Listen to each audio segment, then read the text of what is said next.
बघा की एक 460 हा एक काय नंबर आहे, त्याला आपण नॅचरल नंबरने डिवाइड करतोय. कळायला लागले का? कशाने डिवाइड करतोय? Natural number. कोणाला डिवाइड करतोय? 460 ला. मग ज्याला आपण डिवाइड करतोय तो काय झाला? आपला डिवाइजर. काय झालं? डिवाइजर. ज्याला डिवाइड करतोय तो काय झाला? डिव्हिडंड. काय झाला? डिव्हिडंड. कळायला लागले की नाही? जे क्वेश्चन माहिती क्वेश्चन आहे का स्टेटमेंट आहे का? कळायला लागले. मग आता त्यांनी सांगितले की 460. मग तुम्ही लहानपणापासून हा एक फॉर्म्युला अभ्यास करत आला असता. कोणता? की डिव्हिडंड बरोबर आहे का is equal to divisor into quotient plus काय रिमाइंडर. आठवतंय का? है ना? प्रश्न जर तुम्ही नीट वाचला तर तुम्हाला कळलं की डिव्हिडंड की काय झालं?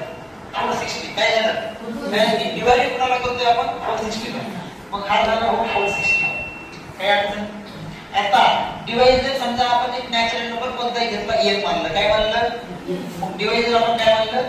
n. आता हा इनटू आहे, आपण ब्रॅकेट देऊन टाकू. त्यांनी काय सांगितलं की क्वोशिएंट काय म्हणले की 6 more than 5 times the divisor. म्हणले का? वाचले ना quotient? 6 more than 5 times the divisor. म्हणजे क्वोशिएंट काय होते? 6 मोर दॅन 5 टाइम्स डिवाइजर काय? n. आणि रिमाइंडर किती म्हणले? 1. किती म्हणले? समजायला लागले की नाही समजायला? समजलं? आता हा तुम्हाला एक इक्वेशन मिळून गेला, क्वाड्रेटिक इक्वेशन. पटकन सांगा. 460 इज इक्वल टू काय मिळेल? हा इक्वेशन 460 5n स्क्वेअर 5n चा स्क्वेअर प्लस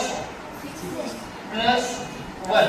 आता हा 460 इकडे ट्रान्सपोज करतात तर हा प्लस काय होऊन जाईल? मायनस. म्हणजे जो नेक्स्ट मिळेल तुम्हाला स्टेप ती काय मिळेल? 5n चा square plus 6n minus 459 equal to 0. परत याचा आणि याचा गुणाकार करा आणि त्याचा फॅक्टरायझेशन करा. करणार का? तर मला वाटतं दोघांचा गुणाकार जे दादा कसं करा? गुणाकार काय? 5 9 42 हातचे आले किती? 4. 5 5 5 25 25 आणि 4 किती? 29. हातचे किती आले? 2. 5 2 20 किती? 22. हा 22 55. काय लागले? ह्याचं फॅक्टरायझेशन करायचं. प्राइम फॅक्टरायझेशन जर तरी केलं तरी काय अडचण नाही. ह्याचे जर तुम्ही मला दोन नंबर मिळतील. कोणते की 45 आणि 51. म्हणजे 45 आणि 51. काय लागले की नाही? मग आता हे ठेवतात ना, सॉल्व करतात. बरं या आता